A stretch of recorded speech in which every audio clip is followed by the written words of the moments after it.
Om Swastiastu, kembali lagi di channel Santi Dharma Chandra. Saat ini Santi berada di Pureng Rurah yang ada di Desa Sidan, Gianyar, Bali. Swastiastu Sidan.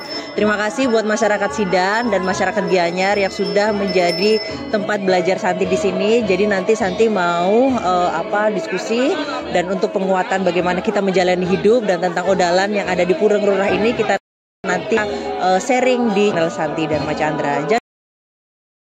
Tetap di channel Santi Dharma Chandra. Suksma. Om Swastiastu, baiklah untuk saat ini Santi mau menjawab tentang pertanyaan-pertanyaan teman-teman. Bagaimana keluh kesah kita, bagaimana kita untuk semangat menjalani hidup. Karena banyak hal yang memang kita harus saling support seperti itu kan. Jadi di kehidupan ini memang hidup itu tidak ada yang sempurna. Kadang Santi sendiri juga ngerasa aduh capek banget ya hidup ini. Ada sedih, kadang ngerasa down. Dan apa sih yang bikin Santi bisa bangkit lagi. Atau mungkin teman-teman Santi kok hidupnya kok ceria-ceria aja gitu kan. Kan kita tidak pernah tahu bagaimana teman-teman di balik layar di kehidupan Santi seperti itu. Nah, untuk caranya bagaimana kita untuk menguatkan agar kita tetap semangat menjalani hidup, Santi itu selalu melakukan penghiburan diri. Misal seperti ini. Ketika Santi tidak punya harapan apapun dalam hidup, oh ya, aku masih bisa berbuat baik hari ini. Berbuat baik adalah suatu modal besar. Itu tabungan karma kita agar kedepannya esok hari atau hari itu juga Tuhan itu bisa memberikan feedback gitu loh. Karena menurut Santi semesta itu tidak akan diam. Diam itu dalam artian semesta selalu melihat apa gerak-gerik kita, apa tingkah laku kita, apa yang kita perbuat, suara hati kita, terus pemikiran kita, langkah kita, perilaku kita. Semesta itu selalu merekam seperti itu. Jadi ketika teman-teman merasa down, ketika teman-teman merasa kehilangan arah, percayalah ketika kalian berbuat baik, entah ngasih makan anjing, senyum terhadap orang, ramah, menyapa, terus bisa memberikan yang terbaik bagi sesama, itu adalah sebuah pondasi yang besar, pondasi yang kuat untuk kehidupan yang lebih baik. Karena kita di umat Hindu itu adalah salah satu kunci kuat, yaitu di Pancasrada kita adalah karma pala. Karma adalah perbuatan hasil kita. Jadi apa yang kita tanam itu yang akan kita tuai. Jadi hidup ini seni mengolah rasa, seni untuk melepaskan. Ketika Santi sesuatu hal yang memang tidak bisa Santi jangkau, tidak bisa Santi pikirkan dengan dengan kemampuan Santi lepaskan akan hal itu. Karena di dunia ini tuh tidak ada yang bisa kita miliki 100%. Bahkan nafas aja yang kita hirup aja kita kembalikan lagi, kita hembuskan lagi. Sama halnya seperti itu. Segala sesuatu hal ini adalah sebuah titipan dari Tuhan. Kapanpun beliau bisa ambil kapan saja. Yang penting kita bersyukur akan hal-hal kecil. Nanti Tuhan akan memberikan nikmat yang akan besar. Jika kita setia terhadap perkara-perkara kecil, jika kita setia dengan tanggung jawab kecil yang Tuhan berikan, Tuhan akan memberikan anugerah yang lebih besar seperti itu kan. Nah, di sini Santi suka membaca Saras Muscaya. Jadi untuk penguatannya. Nah, ini Santi banyak belajar di sini ya. Salah satu sloka penguat hidup adalah Saras Muscaya 3. Jadi Santi infokan atau Santi bisa diskusikan bahwasanya oleh karena itu janganlah sekali-sekali bersedih hati sekalipun hidupmu tidak makmur. Dilahirkan menjadi manusia itu hendaklah menjadikan kamu berbesar hati.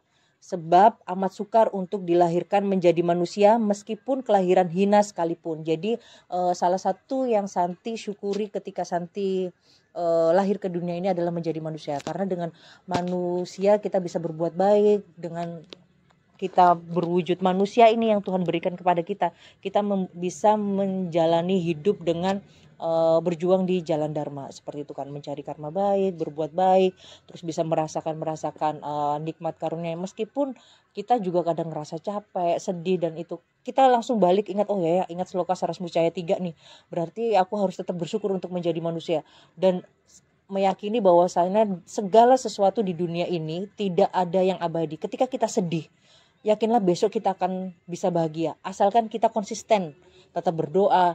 Ketika manusia berdoa, ingat Tuhan, itu jangan hanya pas sedih aja. Tapi kita ingat Tuhan, ingat Sulingge, ingat Pedande, ingat Ratu Resi, ingat siapapun pemuka agama, pemangku, dan lain-lain. Itu ketika senang dan sedih. Ketika Tuhan itu sejatinya, kalau menurut Santi ya, Tuhan itu sejatinya itu pengen kita itu ingat terus kepada beliau.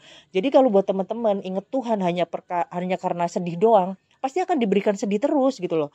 Jadi ketika kalian senang nih, kalian senang, kalian bahagia, kalian ingat Tuhan, Tuhan akan memberikan kebahagiaan.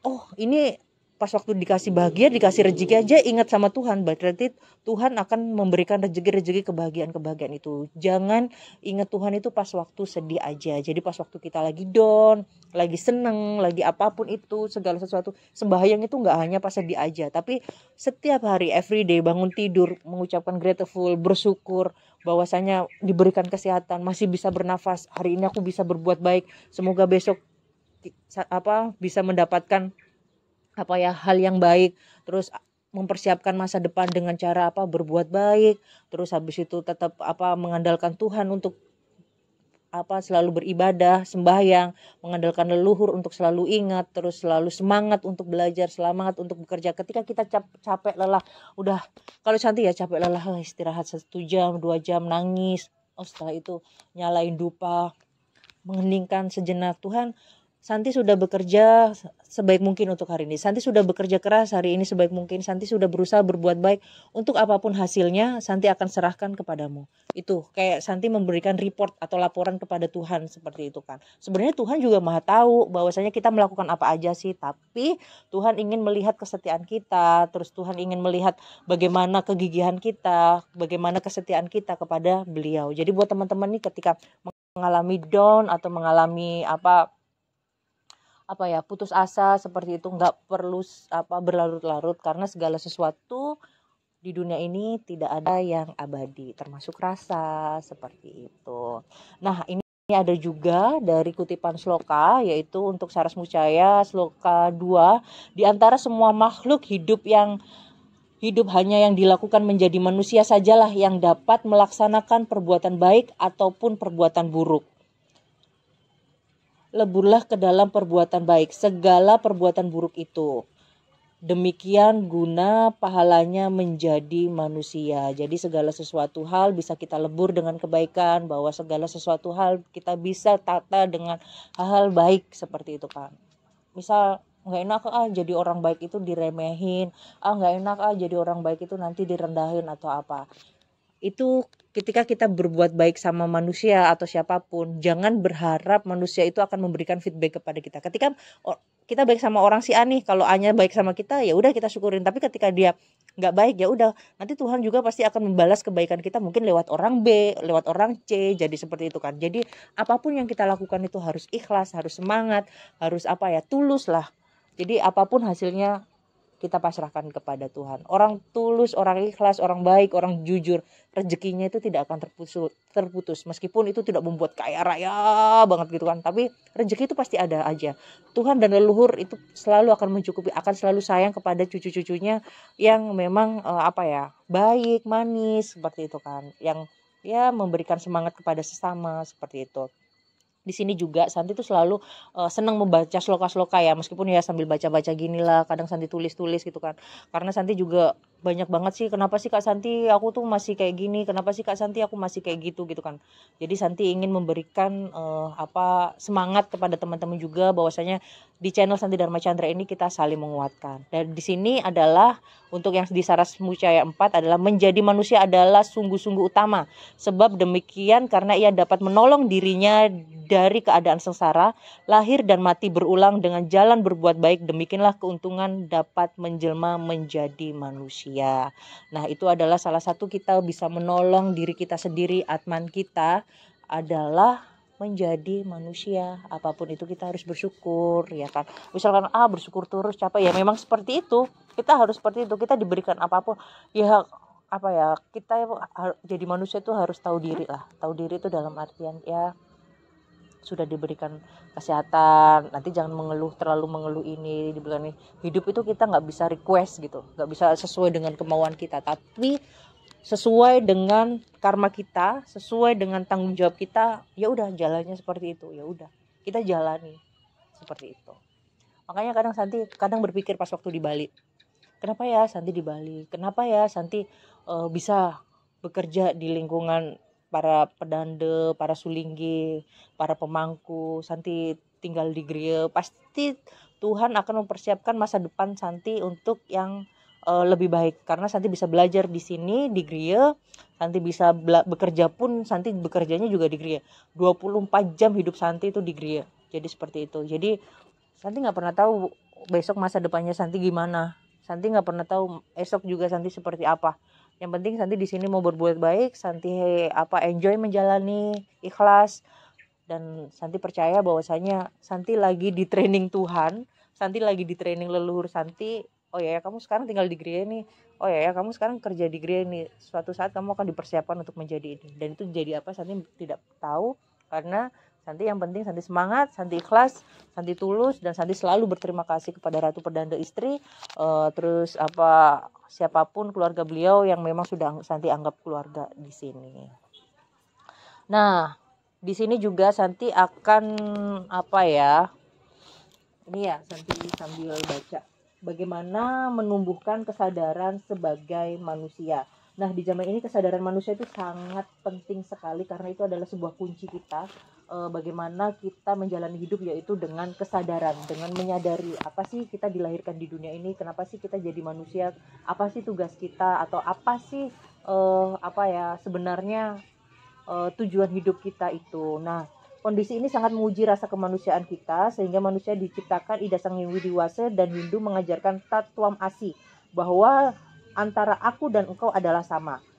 Dan bahkan lebih jauh lagi bahwa antara aku dan engkau dan dia adalah kesatuan jiwa yang sama, yaitu Tuhan yang Maha Esa. Jadi antara manusia satu dengan manusia lain adalah suatu keterikatan, dan bahwasanya aku adalah engkau adalah kita adalah percikan Atman Tuhan yang diberikan untuk menghidupkan jasad badan kita. Karena tanpa Atman kita bukan siapa-siapa, kita tidak akan bisa hidup seperti itu kan. Jadi di sini adalah saling peduli, saling semangat untuk saling menguatkan. Mungkin karena Santi merasa Santi sebagai manusia, teman-teman juga manusia, siapapun itu kita saling menguatkan, saling bergandeng tangan, bahwasanya kita harus semangat di jalan Dharma, bahwasanya kita mempunyai tujuan yang baik, bahwasanya kita menyadari, melakukan kesadaran, proses kesadaran diri itu biasanya Santi dengan merenung, dengan bermeditasi, dengan banyak belajar, terus sebenarnya apa sih hidup ini, seperti itu. Nah, tips mencapai kesadaran itu ada 5 jurusnya. Yang pertama Satya, yaitu kebenaran, terus ada Dharma, kebajikan, terus ada Santi, kedamaian, terus ada Prema atau kasih sayang, terus ada Ahimsa, tanpa kekerasan. Nah, kelima dasar ini harus diterapkan di kehidupan kita sebagai pondasi. Nah, ini adalah poin penting kita menjadi manusia. Bahwasanya kita mempunyai bayu, sabda, sama idep itu yang ini ya. Apa sih bayu, sabda, idep itu? Kalau bayu adalah kemampuan untuk hidup, eka pramana hanya satu kemampuan, yaitu seperti tumbuh-tumbuhan. Dan untuk dwi pramana itu seperti binatang ya. Jadi ada mempunyai bayu atau sabda, sedangkan manusia itu punya idep atau sebuah pemikiran. Jadi mempunyai bayu, sabda, dan idep. Jadi untuk bersuara, terus bertumbuh, terus kemampuan untuk berpikir. Nah, karena kita mempunyai kemampuan-kemampuan seperti itu adalah hal yang patut kita syukuri. Dengan hal seperti itu kita bisa mencapai sebagai alat kita untuk berjalan di ajaran Dharma, seperti itu. Tetap semangat ya teman-teman ya. Jadi kalau kalau lagi kusut, lagi bete, lagi ngerasa down, nyalakan dupa, duduk hening sejenak, ajak ngobrol badan diri kita sendiri, ajak ngobrol leluhur kita, bahwasanya tujuan hidup kita itu kemana sih, sebenarnya saya ini diciptakan untuk apa. Nanti pasti akan diberikan jawaban-jawaban yang memang bisa mencerahkan untuk teman-teman sedar, seperti itu kan. Lebih sering berterima kasih kepada diri sendiri. Terima kasih badanku, terima kasih pikiranku, terima kasih kakiku, terima kasih badanku sudah bisa menemani diri ini, menemani raga ini menjalani hidup sampai saat ini. Semoga dengan apapun yang terjadi, saya ikhlas berikan yang terbaik, karena saya ingin menjadi manusia yang bahagia lahir batin, seperti itu. Kalau Tuhan kita sudah setia dengan doa-doa kita, sudah setia dengan puja-puja kita, sudah setia dengan ayatnya kita, Tuhan juga pasti akan memberikan yang terbaik buat kita. Baiklah, nanti disambung lagi karena Santi odalan di Merajan, di salah satu pura yang ada di Desa Sidan Gianyar Bali. Lanjut nanti Santi wawancara dengan Bli Gus Desipta, tentang Hindu juga. Jadi jangan kemana-mana, tetap di channel Santi Dharma Chandra. Suksma.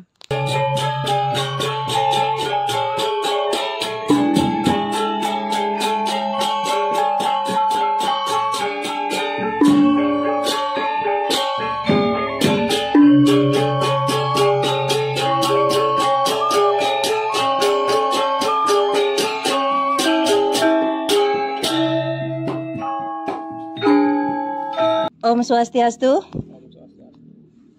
Kembali lagi di channel Santi Dharma Chandra. Tadi habis dari kegiatan apa, Kak? Odalan. Odalan di mana? Di Pureng Rurah Sidan. Di Pureng Rurah Sidan. Nah, saat ini Santi bersama Bli Gus Desipta yang beliau juga asli dari Desa Sidan, Gianyar, Bali. Baiklah, ke Bli Gus De.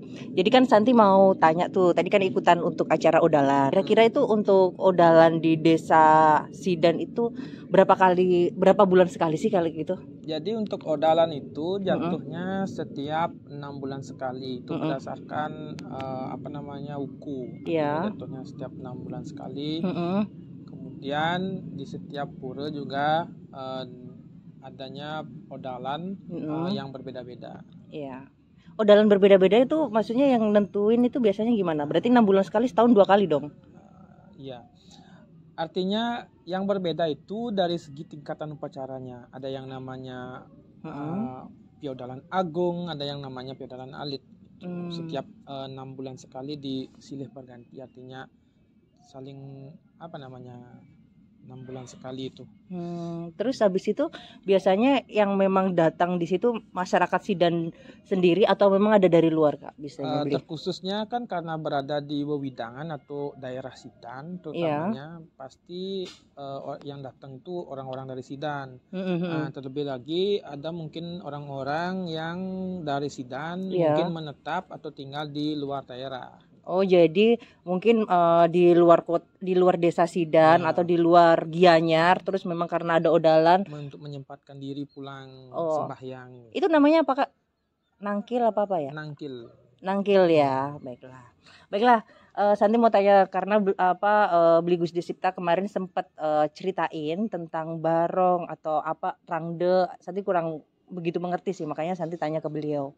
Baiklah, Bli Gus De, tadi kan Santi lihat tuh ada barong-barong cukup banyak ya di situ. Boleh dijelasin nggak sih itu artinya apa, kok di pura ada seperti itu? Karena setahu Santi kalau biasanya ke pura ya ada padmenya atau apa, tapi tadi ada yang unik itu, Kak. Itu gimana, Bli?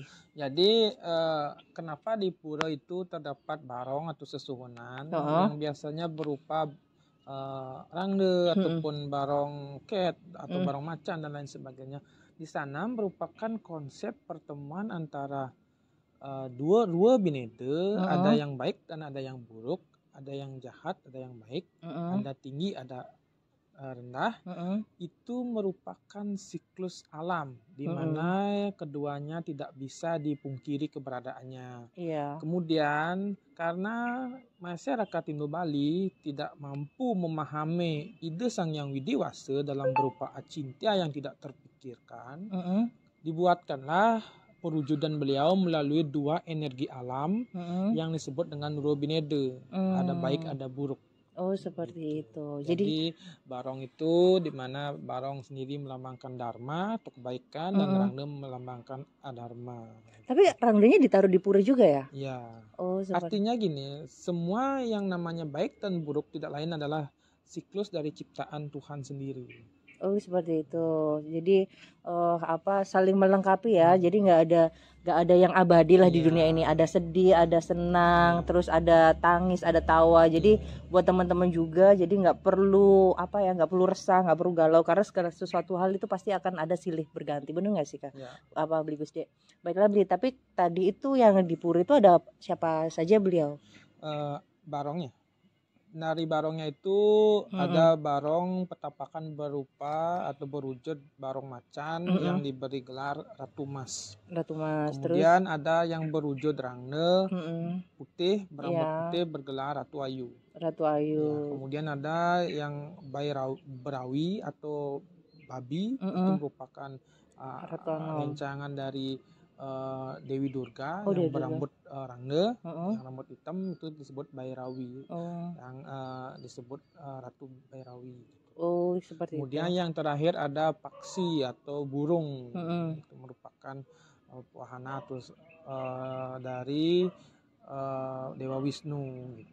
Oh, seperti itu. Jadi memang fungsinya beliau juga berbeda-beda ya. Beda-beda, ya. Jadi ada yang bingung nih siapa Beli Gusde. Mungkin ada yang tanya, sesuhunan itu apa sih? Bisa dijelaskan nggak? Jadi sesuhunan, kata sesuhun itu artinya suhun, diambil dari kata suhun, berarti dilinggihkan atau ditempatkan. Jadi dalam kutipan kata sesuhun itu dapat disimpulkan bahwanya sesuhunan itu merupakan suatu benda atau arca yang disucikan, kemudian disakralkan dan dilinggihkan atau distanakan di pura bersangkutan. Oh, seperti itu. Baik. Seru sekali untuk diskusi kali ini, karena kan setiap odalan biasanya itu kan 6 bulan sekali dan memang cukup ramai, tapi ada keunikan-keunikan yang ada di pura ini. Ada lagi siapa Beli Gusde yang memang disampaikan lagi? Jadi dari segi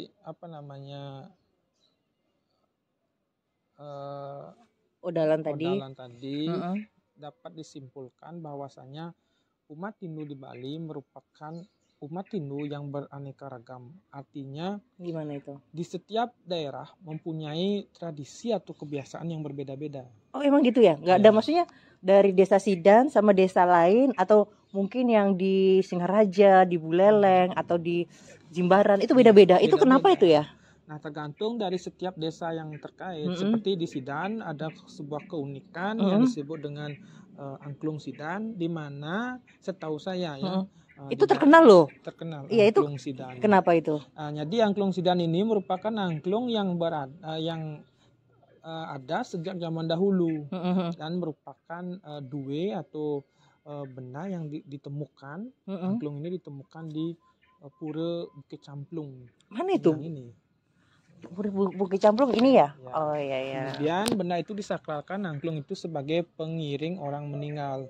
Jadi keunikan dari angklung tersebut di Sidan, di mana di setiap puja wali atau odalan di pura-pura yang ada di Sidan, umumnya angklung tersebut akan disuarakan atau ditabuhkan. Tidak seperti halnya lain ditabuhkan saat ada upacara pitrayanya atau ngaben, tapi ini juga disuarakan di pura gitu.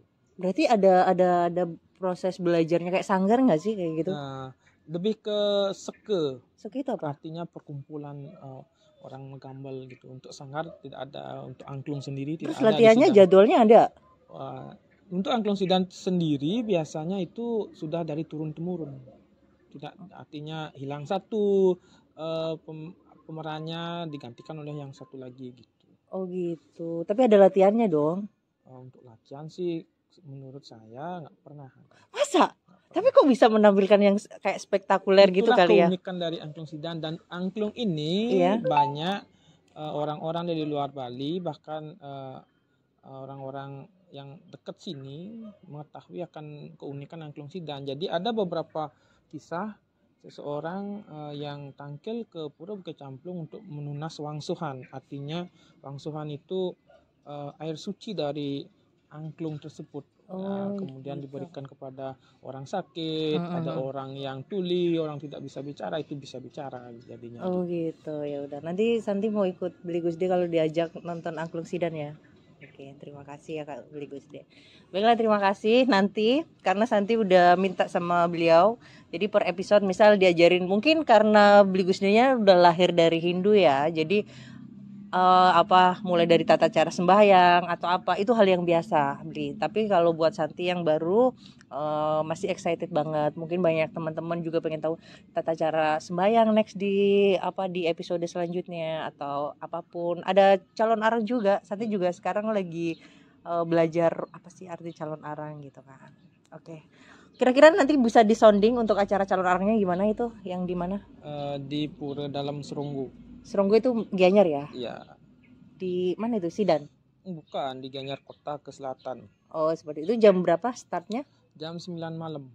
Jam 9 malam. Jadi nanti seru banget. Jadi buat teman-teman nih yang nonton YouTube atau yang pengen nonton calon arang bisa datang di Desa Seronggo, Gianyar, Bali, di Pura Dalam. Baiklah. terima kasih. Kasih semangat buat Beli Gusdenya biar rajin konten sama Santi ya. Baiklah, Beli Gusde boleh ditutup dengan doa. Semoga channel Santi Dharma Chandra bermanfaat bagi umat sedharma dan bisa menjadi penyemangat agar kita selalu belajar di agama Hindu tanpa insecure, tanpa merasa sendiri atau apapun itu, kita harus tetap semangat. Oke, mohon ditutup dengan doa nggih. Om Rapatastri Namaswaka Om Yakyarya Kanam Ichi Atriyamu Kanam Vibhadram Vikalanyam Vichitranyanaatmakam. Om Yang Widiwasa, semoga segala sesuatu yang terjadi dalam hidup hamba merupakan sebuah karunia darimu. Semoga damai selalu. Om Santi Santi Santi.